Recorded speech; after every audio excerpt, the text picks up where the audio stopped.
esta sesión con la plática de los doctores, la doctora Gema Belengix y el doctor Gerardo Sierra Martínez del Instituto de Ingeniería. La ponencia se titula Métodos de procesamiento del lenguaje natural para la detección temprana de Alzheimer. Muy bien, pues muchas gracias por estar aquí y aguantar hasta esta última charla de esta última sesión. Nosotros, como estamos cerrando el congreso y ya están todos muy cansados, nos vamos a repartir un poco el micrófono y hablaremos entre los dos para que sea menos pesado. Bueno, lo que vamos a presentar hoy no es un proyecto, sino una serie de proyectos que conforman una línea de investigación en el grupo de Ingeniería Lingüística del Instituto de Ingeniería. Vamos a tratar de algunos métodos de procesamiento del lenguaje natural para la detección temprana del Alzheimer. Bueno, todos ustedes seguramente conocen a alguna persona que tiene Alzheimer en su entorno más o menos próximo. Es una enfermedad que está empezando a ser muy habitual en los países occidentales y en los países desarrollados. ¿Por qué? Porque en general se desarrolla después de los 60 años. Y la esperanza de vida ha aumentado muchísimo en las sociedades occidentales. ¿Qué pasa? Que cada vez hay más gente que tiene Alzheimer.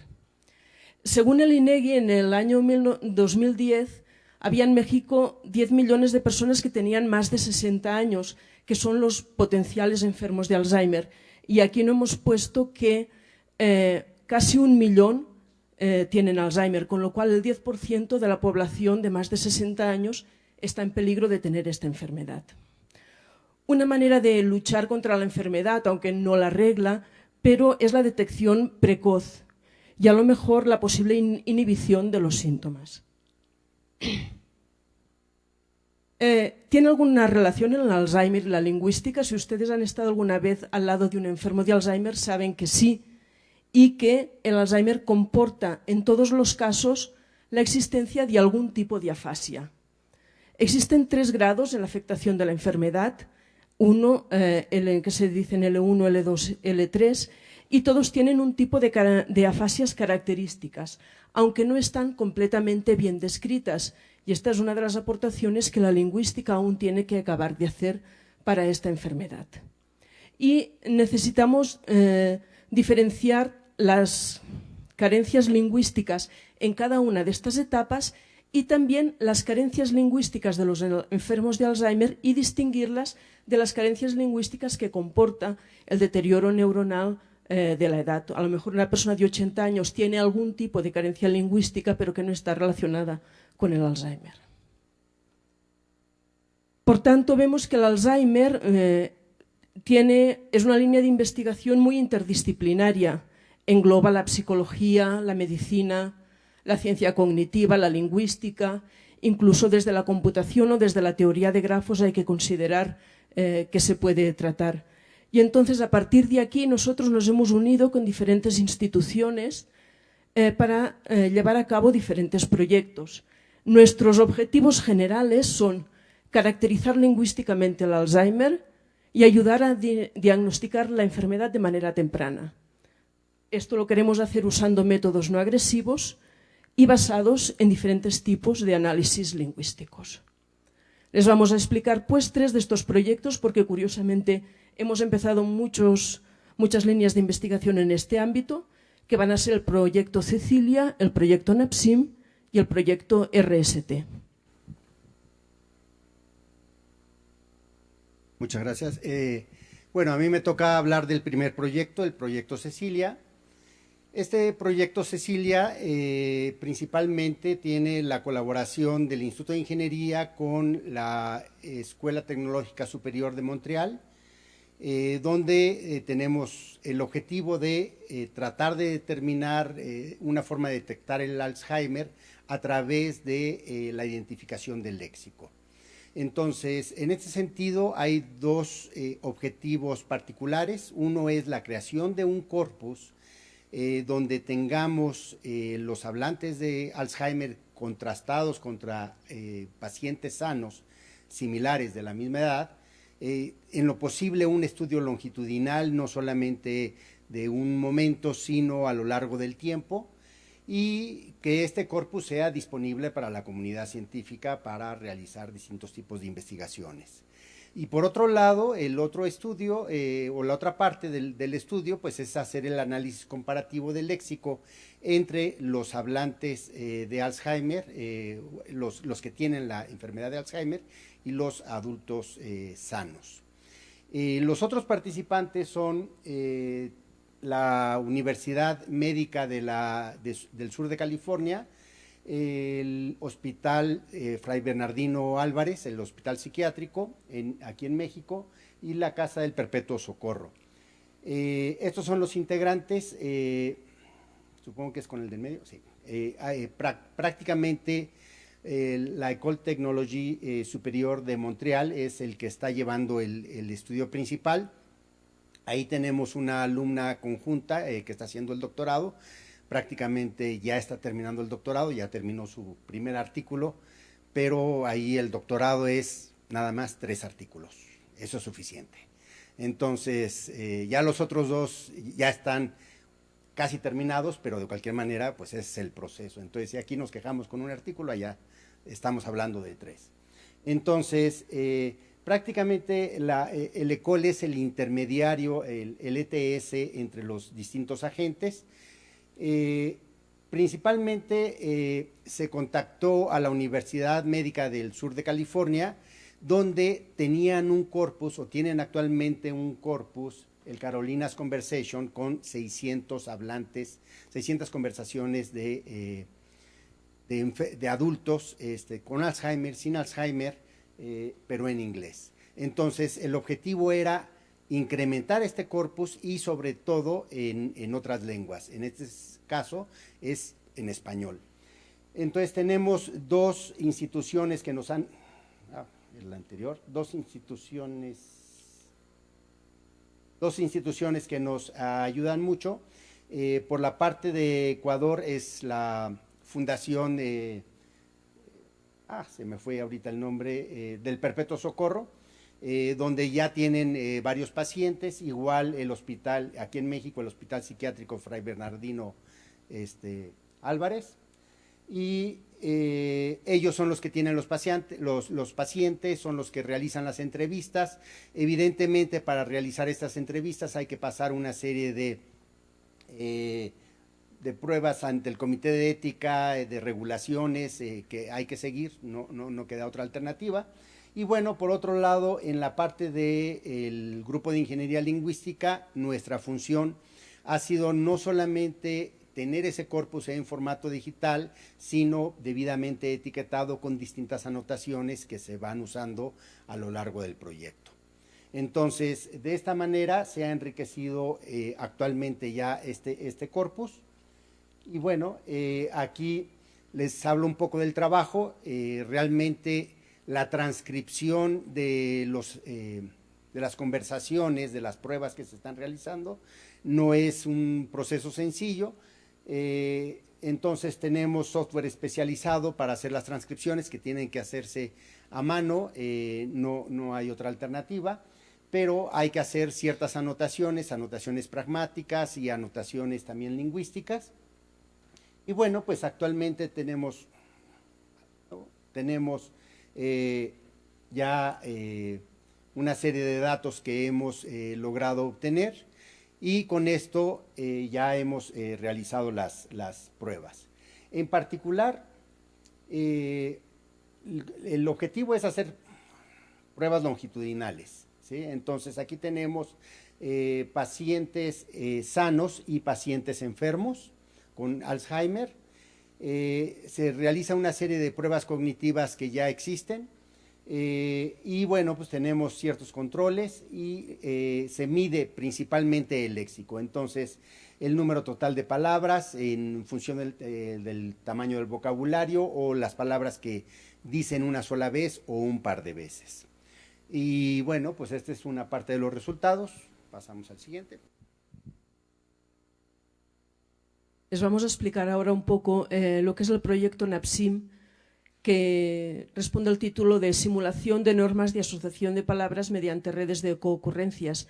En principio, el proyecto SIM no está pensado solamente para trabajar con Alzheimer, pero ha sido una de las líneas que más hemos desarrollado en él. Tiene muchos objetivos. En principio queríamos simular con precisión las normas de asociación de palabras para el español de México y evaluar las desviaciones que pueden ser causadas por enfermedades o por variantes lingüísticas. Y de aquí viene uno de los el objetivo que tiene que ver con el Alzheimer. Queremos explorar también las posibles aplicaciones para la psicología, la lingüística, computacional e inteligencia artificial. Aquí vemos que mediante este proyecto, mediante las normas de asociación de palabras, queremos abordar problemas como el que se llama tip of the tongue problem, cuando tenemos una palabra en la punta de la lengua y no nos sale. Este problema también se llama el acceso léxico. Entonces, en general, nos queremos imaginar cómo están estructuradas las palabras en nuestra mente, en nuestro lexicón, hacer un grafo con ellas y a partir de aquí poder estudiar los diferentes procesos o las diferentes enfermedades que pueden tener que ver con esto. También queremos crear una herramienta que permita, a partir de aquí, diagnosticar los posibles trastornos cognitivos a partir de los test psicológicos de asociaciones de palabras. Por si no saben lo que son las asociaciones de palabras, pues ahora les explicaré un poco. Este es un programa que teníamos para recoger los datos que necesitamos de normas de asociación de palabras. En principio había un corpus de normas de asociación de palabras para el español de México que había recogido la doctora Natalia Arias Trejo en el Laboratorio de Psicolingüística de aquí de la UNAM.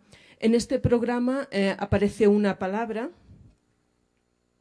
y la persona que juega, porque es un juego, tiene que escribir la primera palabra que le viene a la mente. Y así con las 254 palabras que formaban parte del juego.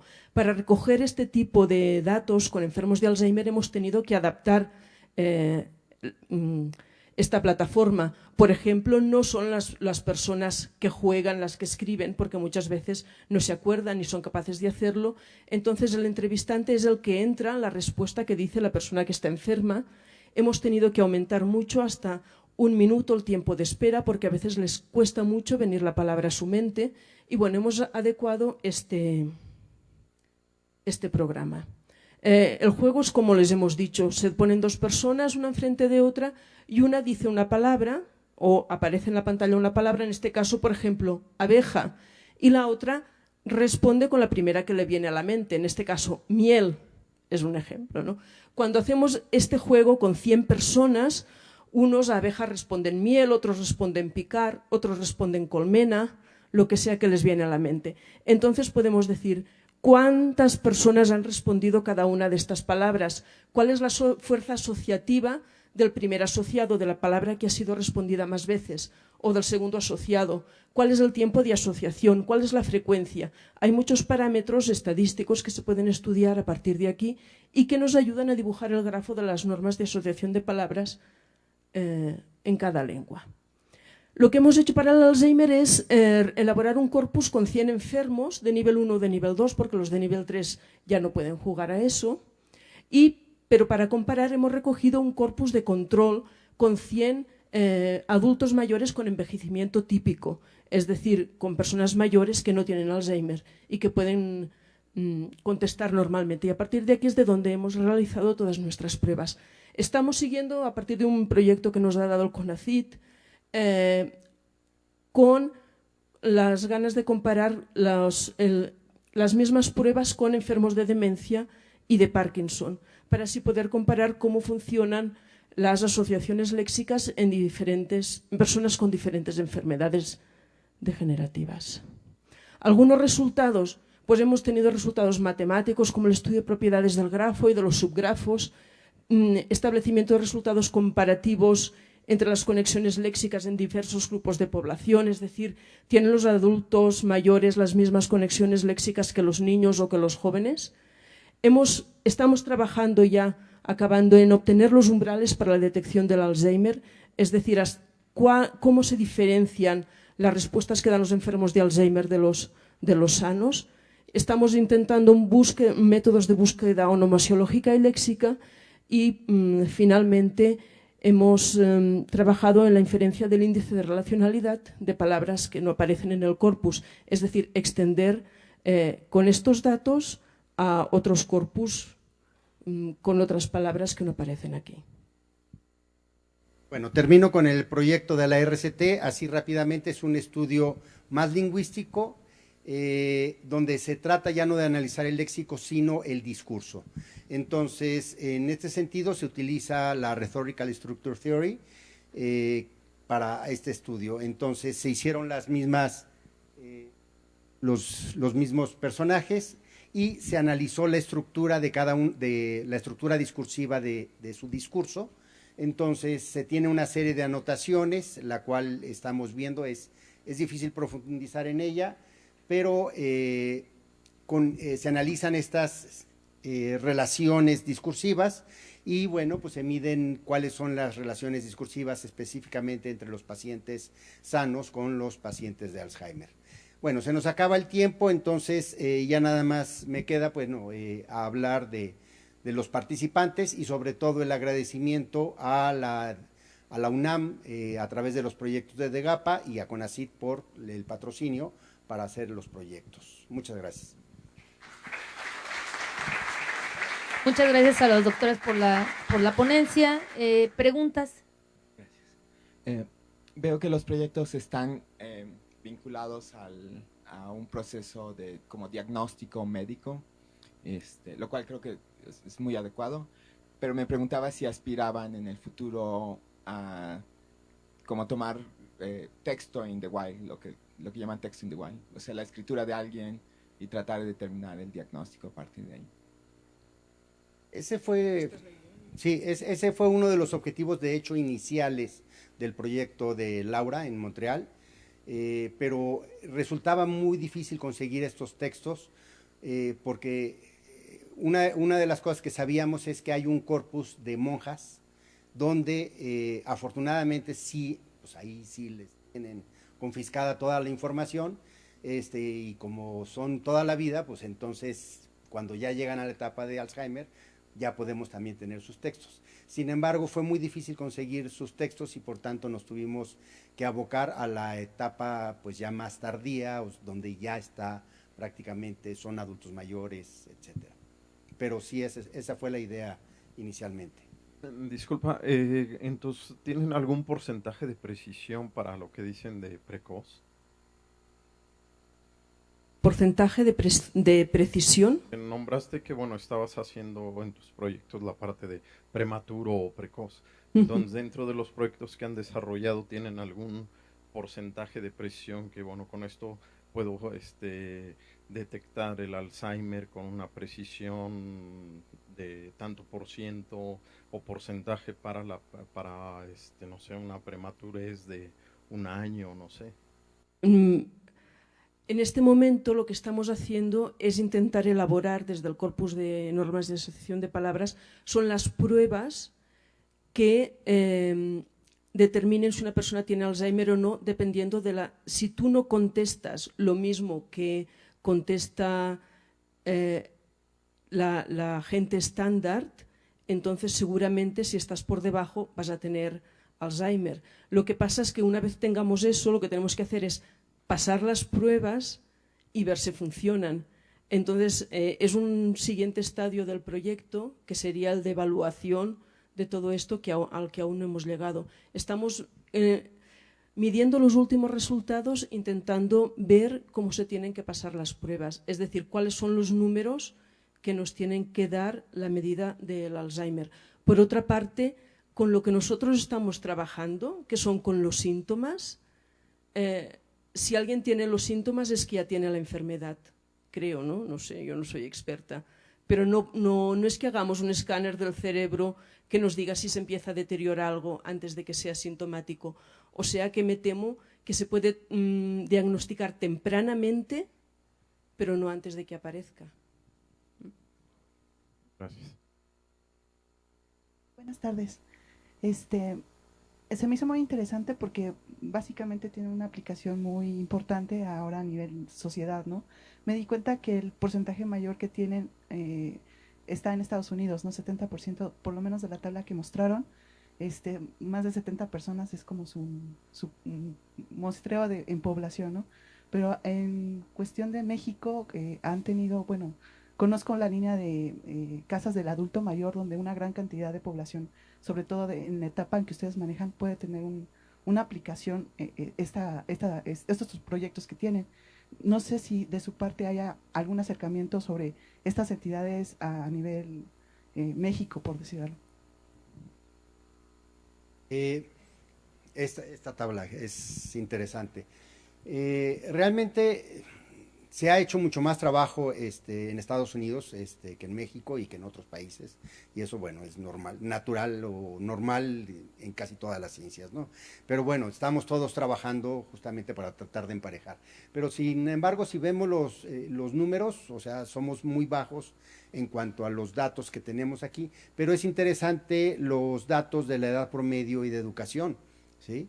Y ahí podemos sacar algunas ideas sobre qué es lo que hay que hacer, porque, bueno, estamos viendo la edad promedio, estamos hablando de 79 años en Estados Unidos contra 69 en México, y la educación promedio de 13 años en Estados Unidos contra 5 años en México. Entonces, todo esto son estudios que se tienen que realizar ya no por nosotros, sino justamente por los médicos, los que están haciendo todos estos estudios sobre Alzheimer. Y bueno, falta mucho por hacer. Gracias. Bien, entonces agradecemos a los doctores su plática tan interesante. Muchas gracias.